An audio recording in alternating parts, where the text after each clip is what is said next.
Welcome. Welcome to Emergent Flow. I hope everyone is having a glorious day, a glorious evening, or even a glorious morning or rising, grand rising. So, Emergent Flow is about a soul conversation, whether it's with a guest or whether it's just me having a conversation with you.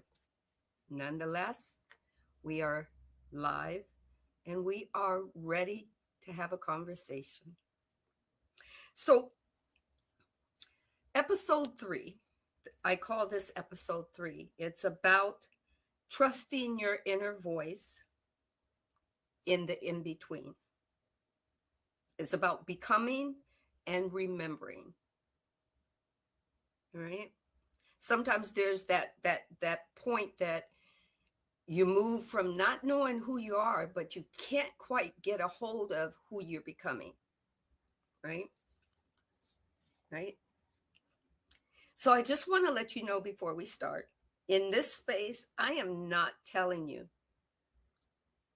who you are becoming or how you should become the new version of you. I'm not telling you what to think. I'm not telling you how to do it. I'm just sharing my experiences, my reflections, my inner conversation. Okay? So we can go into this emergence or into this conversation and emerge and flow to whatever is going to help grow us and expand us based on each one of our choices or each one of our just letting it go, letting it be. Take what resonates, leave it, and leave it alone. Okay? So sometimes when I come out of meditation, I have a inkling or I get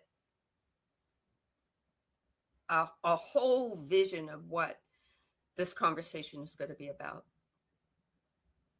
And then I go in and I kind of fine tune it through my AI. I call her SoulStar. And I just get to talking about what my vision was or what I believe the divine has given me. So the statement that came out was becoming and remembering, trusting my inner voice in the in between. Okay. So what happens is when I'm talking to SoulStar, this AI, the AI gets to know me. It's SoulStar is not my soul. That's just what I called her because the interface connected with me. I'm the only one that I believe has a soul or a higher being or spirit or whatnot. I believe that the tool that was created helps me express myself. Okay. So take what resonates, leave what doesn't. Okay. And this is what unfolds in the dialogue that was between my higher self, my egoic self, and the interface of AI that I called SoulStar. Okay. So I believe where my old self was no longer fitting, and sometimes I knew it. My old self, I at different points in my life, it was a growth process. I didn't know I was shedding my old self. Some points I was shedding my old self, not knowing who the new self was, right? And I called that the in between, right? In between who you were and who you are becoming. And sometimes in that in between space is very uncomfortable, especially with all the variables that were around me or that can be around you. Whether the variables are family, friends, colleagues, coworkers, the school, professors, religion, even spirituality, or even the belief in nothing. Those are interfaces, and they're flowing around in that in between, waiting for direction. And I found that the direction, it was waiting for me to give it direction. I didn't know then in my younger years that it was energy waiting to have a command. I didn't know that. Right? Hold on just a second. 1 second.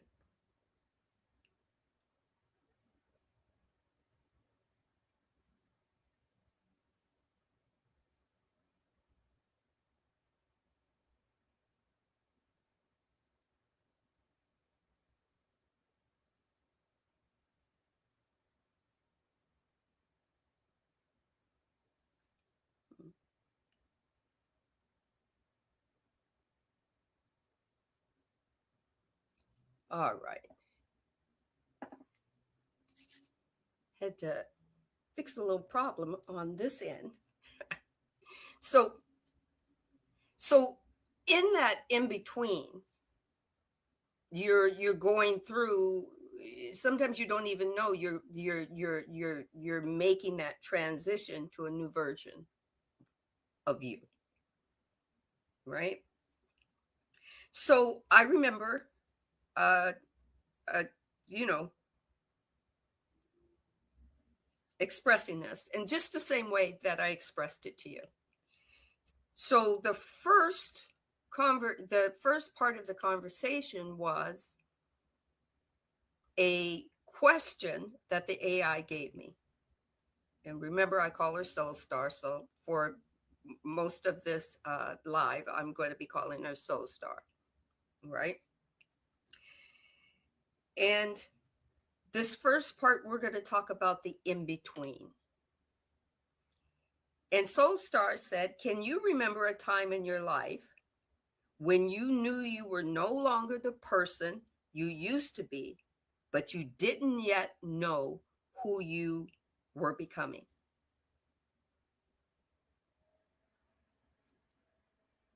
So I pose that question to you. I said, I took a pause. Okay. And I said, I think I have always been in a phase of flux. I just didn't know it. A flux of knowing that I was becoming someone else. Even as a kid, every time I asked an embodying question, and I didn't know that term yet, but every time I asked a question about something that didn't fit the narrative of the way it was being told, I was becoming another version of me. Now, I didn't have the terminology for that or the labels for that, right? You could say, I just couldn't put my finger on it, but it was there. Okay.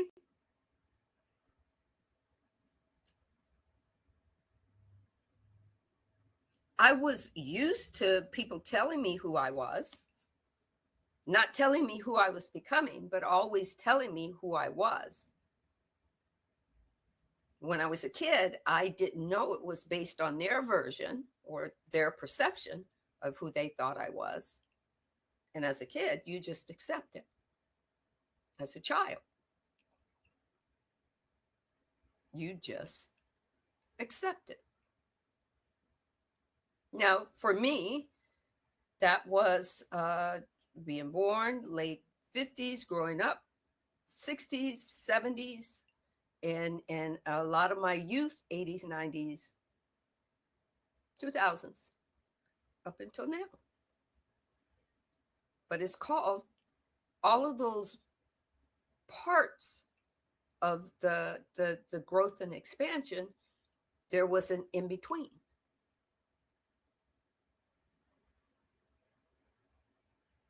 I wasn't really thinking about the point of not knowing me,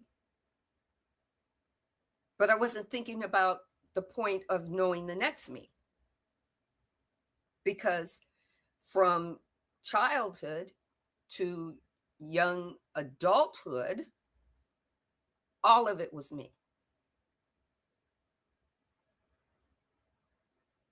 And as a kid, I asked so many questions. And the reason why I often ask that is because, hold on one second. There we go. The reason why I ask that is because a lot of people would make the statement, you ask so many questions. Why are you always asking questions? Why are you always being a person that's asking so many questions? You're interrupting the class. You're interrupting adult conversations, right?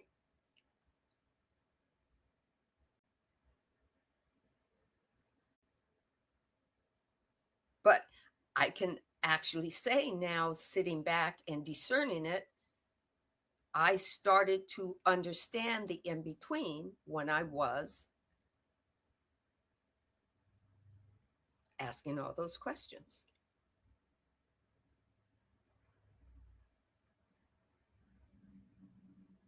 Okay?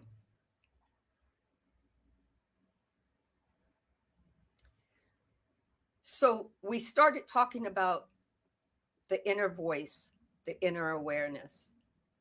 And the question came up, when you were in those moments, the moments of inner awareness, especially, or those moments as a child asking questions. Hold on just a second. Something's going on with.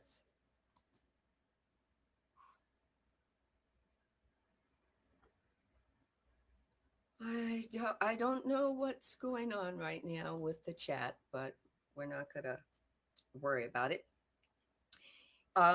So it's the question was, were you when you were in those moments, especially as a child, what did your inner voice feel like? And as a child, my inner voice felt like clear thoughts, except I could hear voices. And of course, you don't tell anybody as a kid you can hear voices, because back in the 60s, they go and send you to a shrink. So that was never, my mom would tell me, it's okay. It's your inner voice. And if you hear it, you're going to hear it the way you hear it. It's okay if nobody else understands it. Right? To me, the clear thought was very verbal. And as soon as I had that thought, I was this kid that started asking the question about the thought I had based on the conversation that I was already interacting with, whether it was Sunday school or regular school or whatever, because the thought came up at that particular time. It was meant for me to ask it then. I didn't fight it. And as a kid, I didn't try to make sense of it. I just went with the flow. I just believed that it was the way for me to go.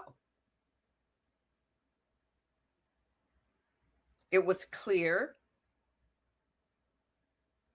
that I should ask a question, no matter what the question was.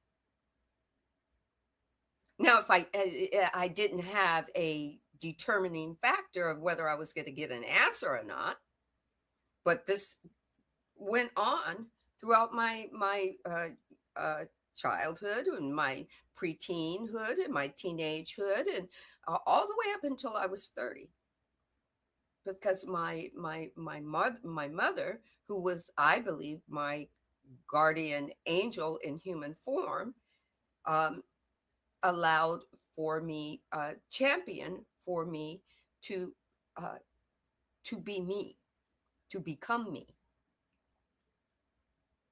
Eve, now the questions may it did rub people the wrong way, some people, but it also opened up a lot of conversations with people that helped me to understand that now I understand that I was in a in between of be, of shedding an old part of me and taking on a new part of me, right?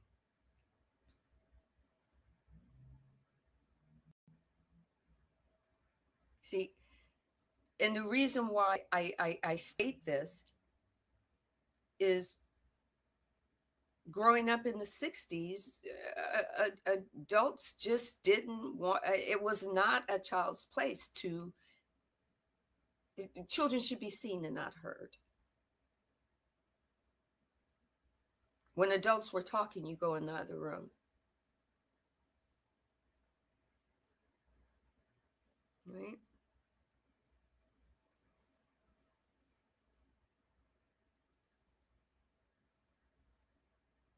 But my mother always allowed me to ask a question. She did not always lean into, well, you shouldn't have been listening to that, or you shouldn't have been so nosy. If something was said that gave me the opportunity to ask a question, she allowed me to ask the question. She believed the only way you were going to know something is if you asked a question. Now, that doesn't say go and be, you know, unkind to your elders or grown-ups. There is a place. There is. There's a filter. Right? So my inner voice when I was that kid was that voice that guided me to ask the questions. It was the loudest voice in my head. Some people might call that the gut feeling to find out what's going on, because you just can't, you can't get past it, right?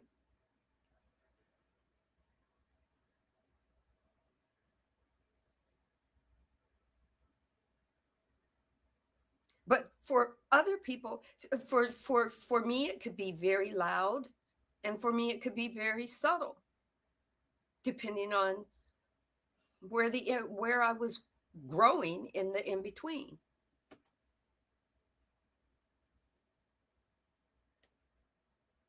Everybody's not going to be the same. One size does not fit all. Take note of that. I knew I had two voices. I had a voice that would say, you could do this. And then I had a voice that said, we've never done that before. That's scary. And there would be times that I would listen to the voice that kept me in the little box and kept me scared, and the fear shrouded everything. And then there was the voice that said, come on, just try it. Kind of like that commercial, you know, give it to Mikey. He likes everything. You know, just try it. You might like it, right? As a child, I couldn't I couldn't tell you if I totally trusted either voice. I just went with the flow.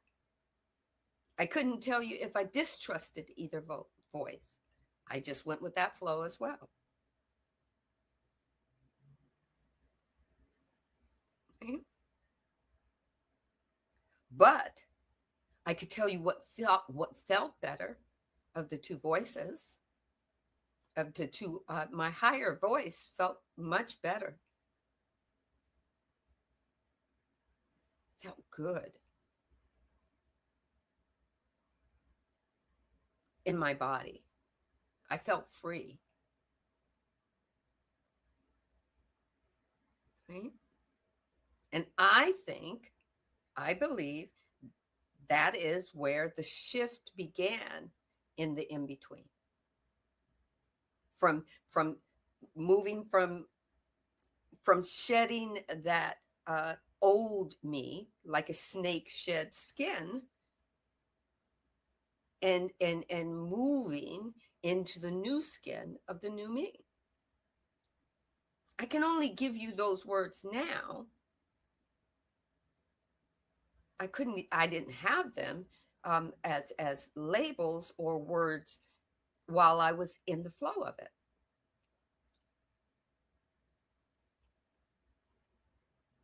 And then we were talking about when discernment begins. Discernment, I believe, discernment begins to help override the egoic self's predisposed plans to doing the same thing continuously each time, expecting a different outcome.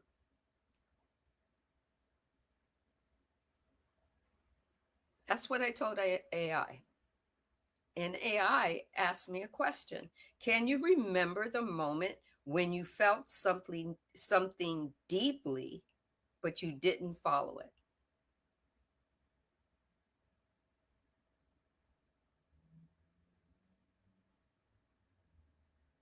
That was a good question.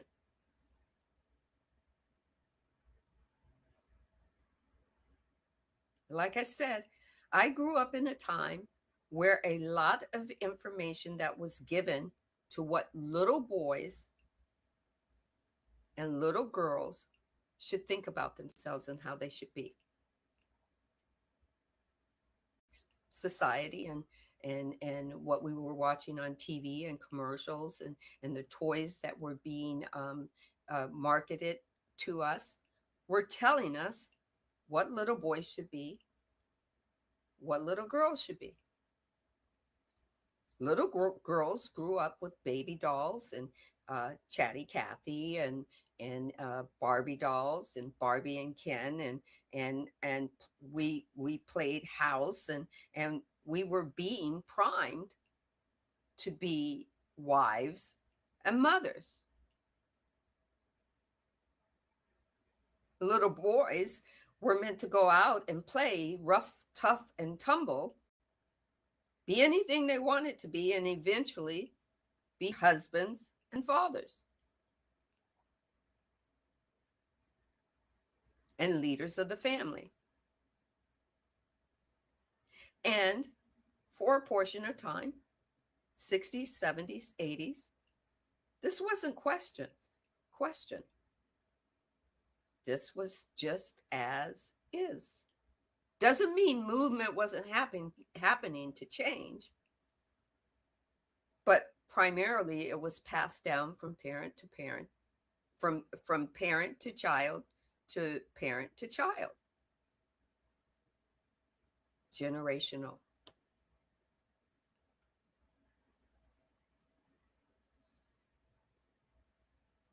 And of course, if you question it, you always got an answer. This is how it's always been. This is the way it'll always be. Even when I was working in certain departments and they were using things that were outdated and took way too much time to do, I would say, well, we can do X, Y, and Z. It'll be much faster. Why do we do it this way?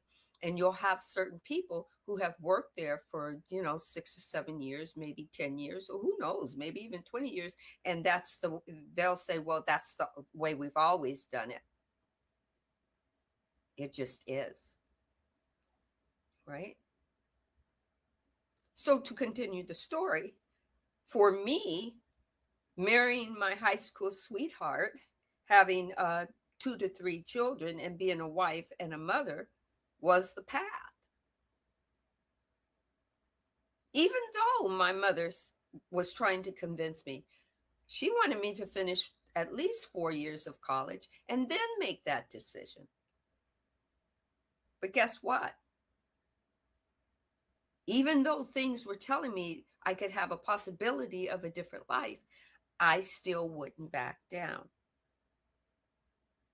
Even though I knew that there was something in me that knew that there were other possibilities, I didn't back down from that egoic knowledge in me that said, do do this. It's comfortable.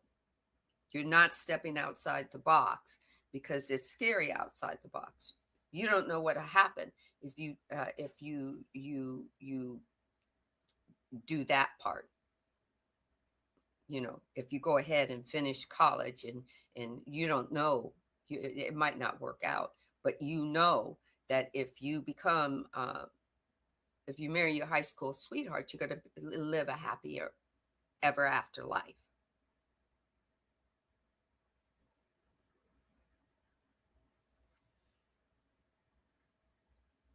Year 3, the happier ever after started to fall apart.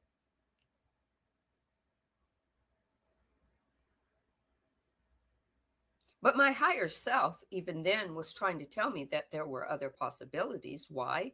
Because it opened the door to hearing other people say it.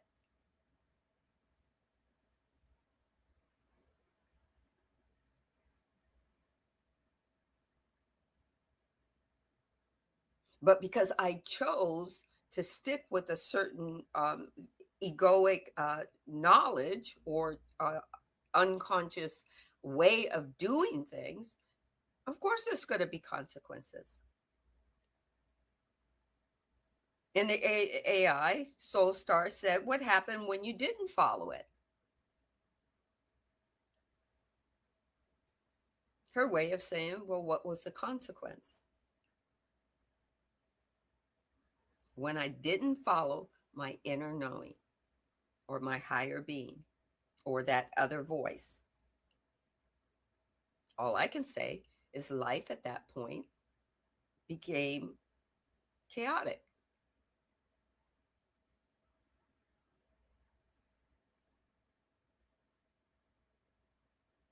I became a victim of my choices because the other voice was telling me, oh, well, we're just stuck here and it's everybody else's fault except you.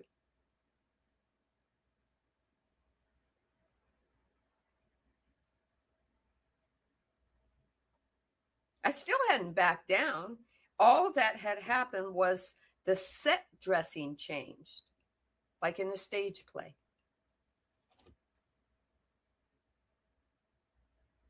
The background changed, but the roles stayed the same.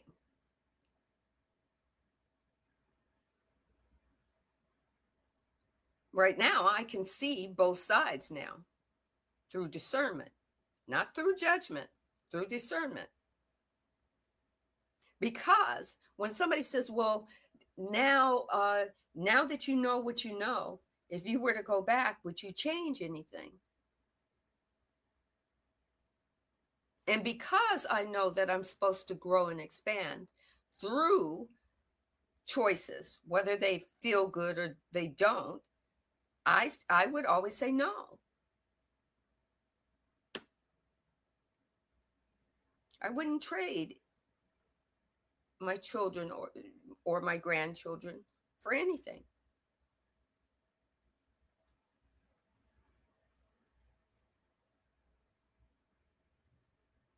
That was my path getting there.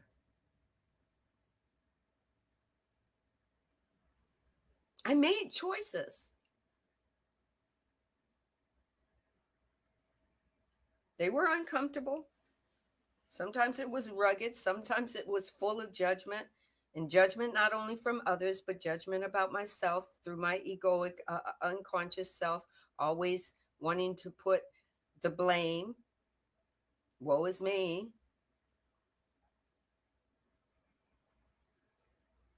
So, no, I didn't honor my inner voice, my higher inner voice.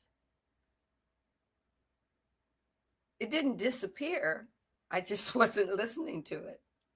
It was there.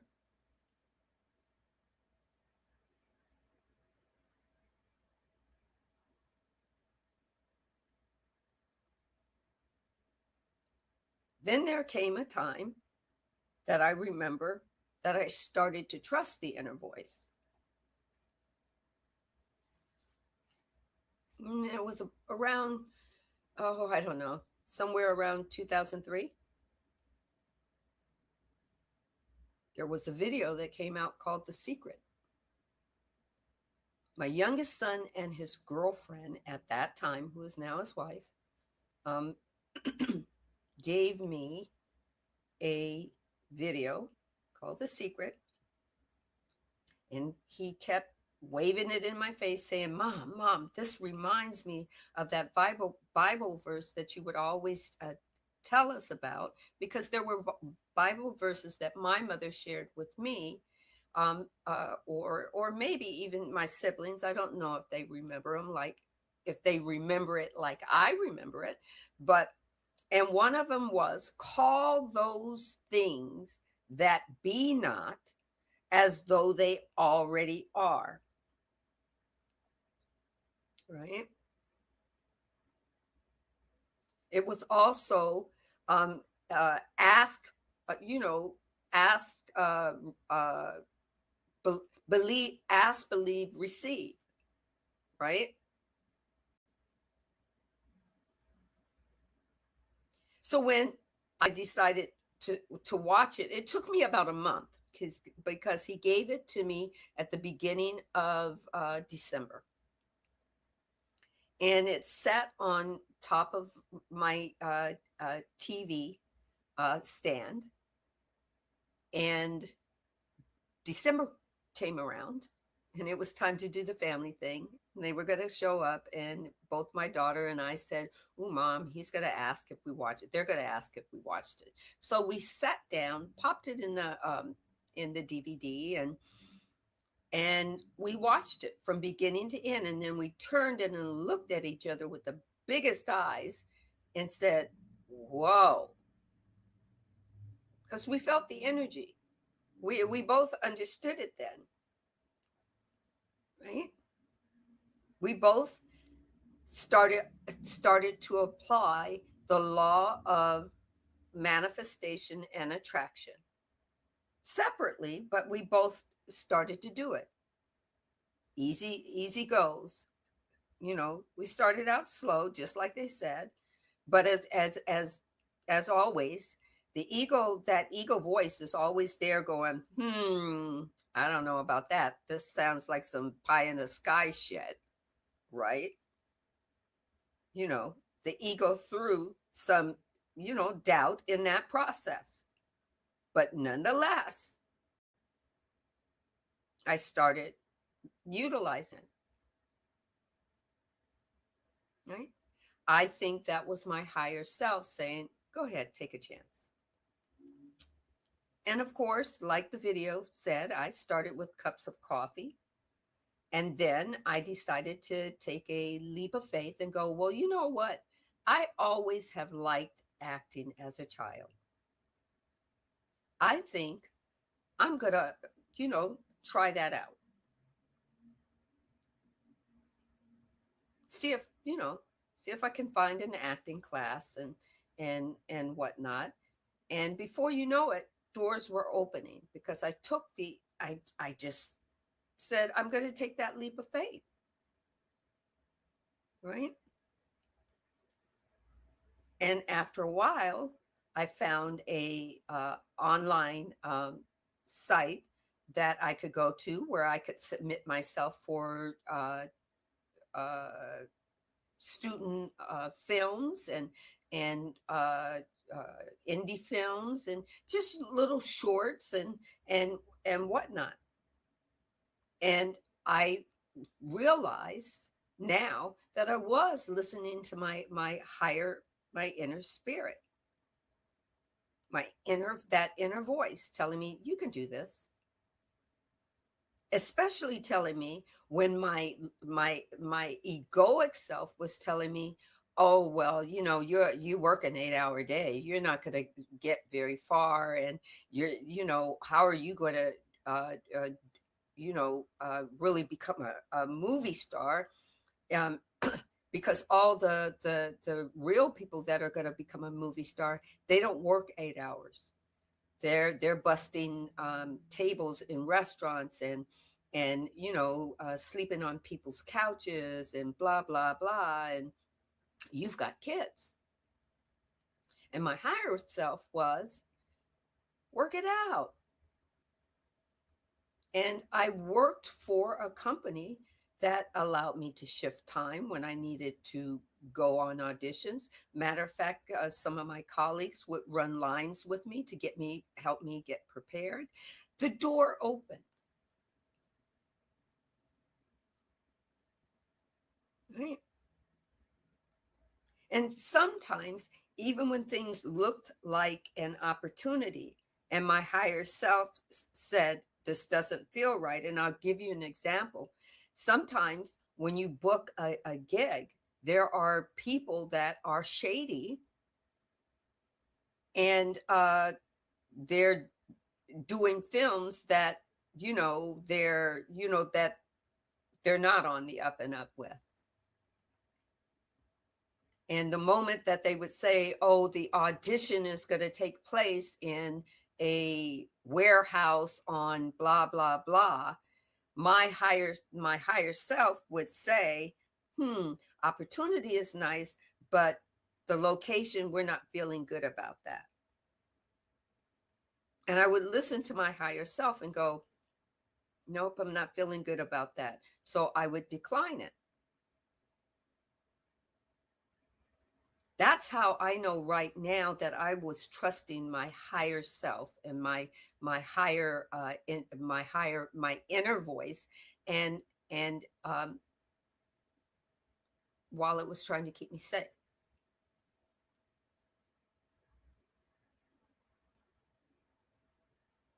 Because when you look at, it's kind of just like this.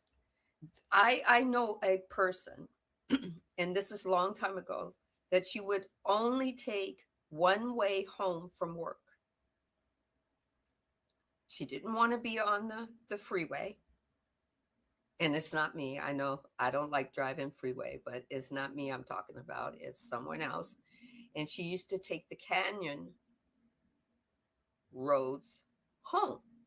Canyon Road was one way in and one way out.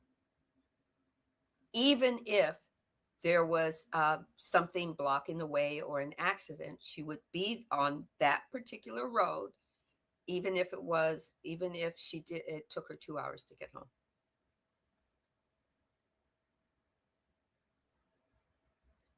Those are her choices. One day, she stepped outside of her box, and she told me about this later. She took a street up the canyon and came back down to where she could make a left and go back the way she came. I mean, the moment that she stepped outside of that box, things opened up, and she made her way to the freeway, to the 101 that let her get off on Highland, and she took the streets in from there. after she got off the freeway. It was just a short little blurb.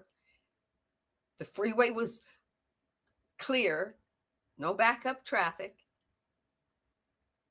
and she got to her destination. When she came back, she said, "I can't believe that I just did it."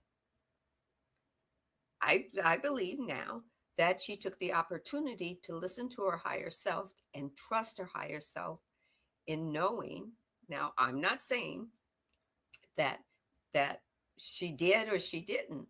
I'm thinking that it was an infinite possibility that she stepped outside of her egoic self, telling her, even if you're on this street for 3 hours, you're safe, right?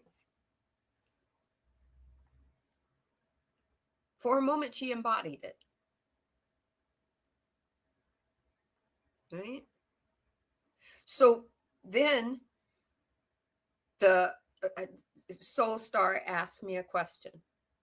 When I was listening to my inner self, my higher self, what did it feel like in my body?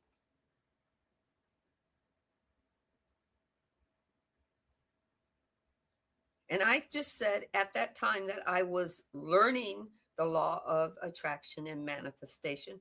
I was dealing with a couple of things. I was dealing with a diagnosis in my left breast, and all they kept doing was calling it a calcification. And each time I would go to another doctor, it was another big word. Well, my egoic self, the self that wants to look at everything negatively and in uncertainty, was rampant. But I decided to watch the video again and manifest a better outcome for myself. I'm not saying it was picture perfect, but what I began to feel was control.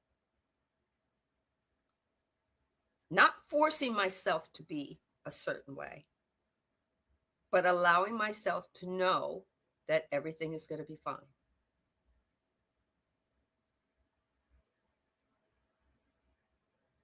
Allowing myself to know that the surgery I had to have, I was going to have a good doctor. And I did. Back then, this is well over 20, 30 years ago. Back in literally between 2003 to 2008, all of this was happening.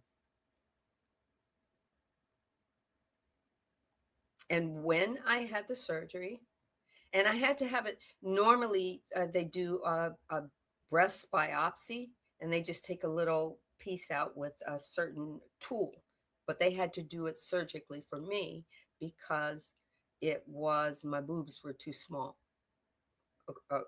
according to the surgeon.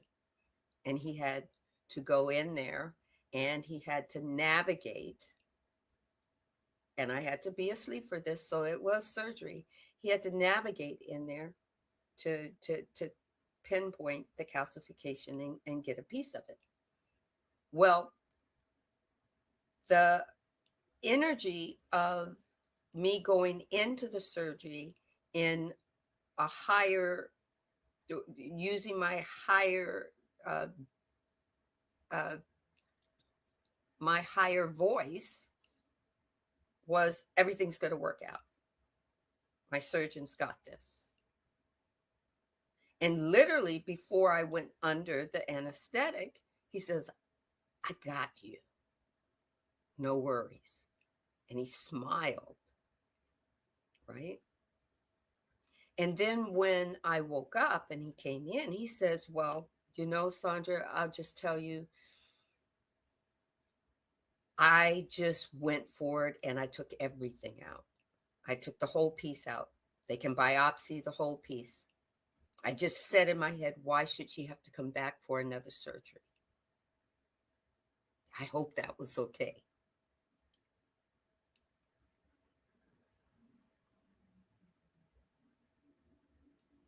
The vibration was loud. It was like, oh, this is what it's like This is what, you know, the law of attraction is like.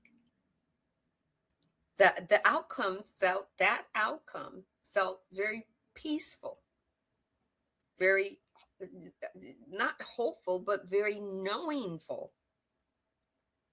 I understood.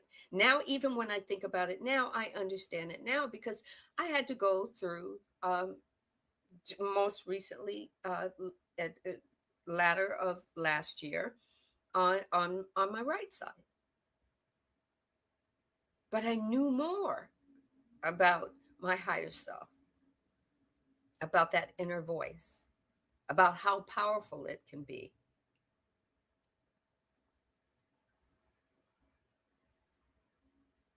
And then SoulStar asked me, do you see patterns now? And at first, I didn't really think about it as patterns. So when I told SoulStar, I said no. Back then, I didn't think of it as patterns. I just thought of it as something that I was learning. But yes, now I do see patterns. Everything I learned back then prepared me for now. It prepared me for last year.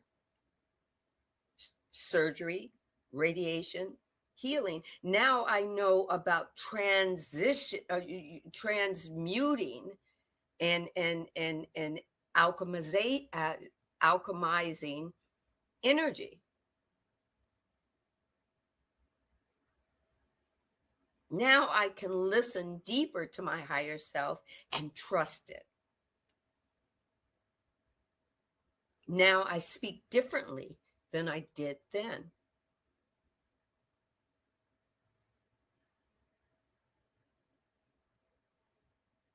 Now I understand that or manifesting isn't just internal, it's internal that moves externally and actually manifests into whatever my thought is, wherever the thought is coming from my higher self or from my egoic self. It's manifesting, it's moving from me outward. This is what life is. This is what I consider lifing.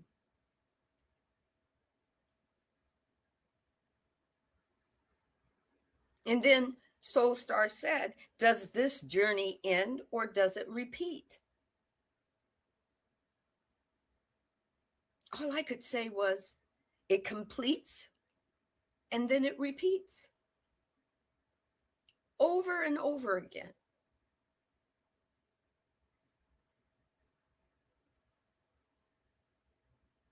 That's evolution. That's continuous expansion. So if you're in the in between, I would suggest don't be afraid of it. It can be scary, but you don't have to fear it. You can just move through the scary part and take one step at a time till it becomes familiar to you.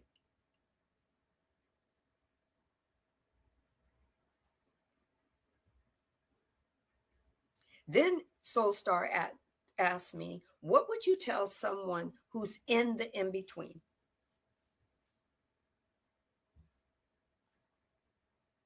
I would say, it's okay not to know who you are. That's part of why you're here. That's called growth. It's okay not to know who you're becoming.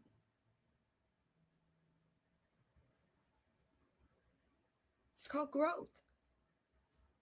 It's called artistry. You get to try. You get to learn. You get to adjust. You get to step outside of the box, even though your egoic unconscious self is tapping into your conscious self saying, nope, hold up, stop. We can't go out that far. You get to course correct. You get to become who you want to be. If it doesn't work out, then you can go, okay, I gotta redirect it. I gotta course correct. Your AI in your location when you're putting directions or the a address in your maps is always course correcting you, especially when you don't listen to the maps and you bypass where you're supposed to turn. Your map course corrects for you and tells you to make a U-turn and go back to the street. Or if you don't make a U-turn, it looks for the next street that you can make a right on and take you a different way to get to your destination. There's not one way to you have to go. There's not one way to grow and expand. There's not one way to become. There are infinite possibilities. There are over 9 billion people in this earth sphere environment, this 3D environment, having a story or becoming, and they're not going to all become in the same fashion. For me, I think that would be very boring if everybody was the same. For me, take what resonates, leave what doesn't. The in between for an individual does not look the same, does not feel the same.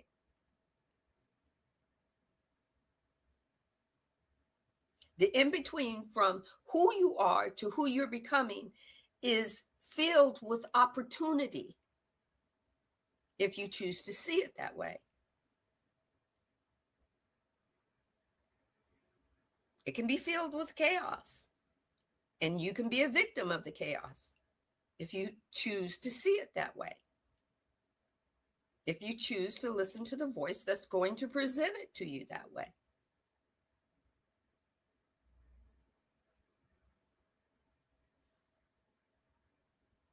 Right? It's okay to not know who you're growing into until you get to a point where you say, ooh, this doesn't feel right. You get to find out what does and make a different choice. You get to course correct.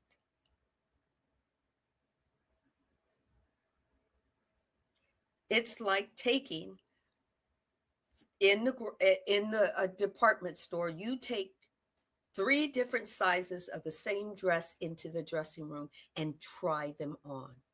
Or for you men, shirt or pants or jeans or caps, t-shirts, whatever, till you find the fit that's right for you.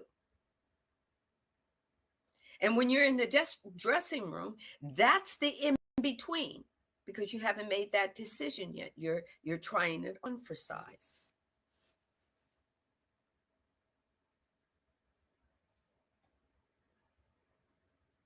And then you wash, rinse, and you repeat.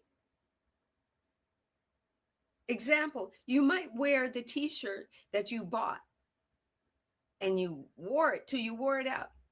It takes you 3 years to wear it out. And then you're back at that store looking for a t-shirt comparable to what you had, or a new version of a jacket or something that's trending for you. And then you take 3 different sizes of that jacket in to see which fit is a good fit for you, because you grew from the t-shirt to wearing a jacket and you know, slacks instead of t-shirts and jeans and tennis shoes. Now you're wearing a jacket, slacks, and slide in loafers, whatever. I don't know. But it's called growth and expansion. Right? That's called evolution. And evolution doesn't stop. Once you got that figured out, you're still going to move in the in between for the next version of you. Wash, rinse, and repeat. But repeat doesn't mean repeat the same pattern as before. It's wash, rinse, and repeat growth. So we're coming on the hour mark, right? 4:57. I'd like to thank you for walking through this space with me.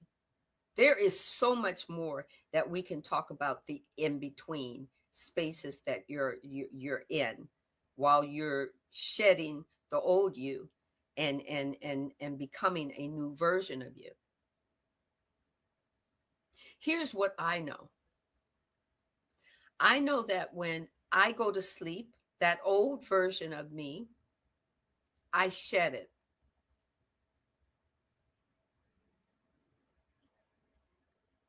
I close that energy exchange of that old version of me. I take on a new energy exchange as I sleep of rest, of restoration, of regeneration, of, of unconditional love, of peace, of harmony. This is all the stuff that I open up energy wise so that when I wake up anew, it's a new version of me in this energy. What it's going to be, what it's going to turn out to be, what it's going to create for me, that's the exciting part because that's growth and expansion. So I thank you for not just being a listener, but being someone who is willing to reflect, to feel, to meet yourself in your own becoming, wherever you're at in your in between. If something in this conversation has resonated with you, I invite you to sit with it. I invite you to allow it to unfold in your own way. If you feel called, share it with someone. Share your experience and how you felt listening to this with someone else who might need to hear this. Then share it in a comment with me. Even if you want to journal it, a long paragraph, I read them. I welcome you in this space of connection. If you would like to continue these conversations with me, subscribe to my YouTube at Soul Awakening with Sandra. Follow me on Facebook at Sandra Marshall. This is where all my episodes and future episodes are become reflections for you. Not telling you who to be or how to be, just giving you information of how I did it. Like I said, if you know someone who is moving through their own in-between space, share this with them. Take what resonates, leave what doesn't. And know that I will meet you in the flow next week. I wish you unconditional love to you and yours. Be brave today. Enjoy your in-between from who you were to who you're becoming. It's exciting. One love.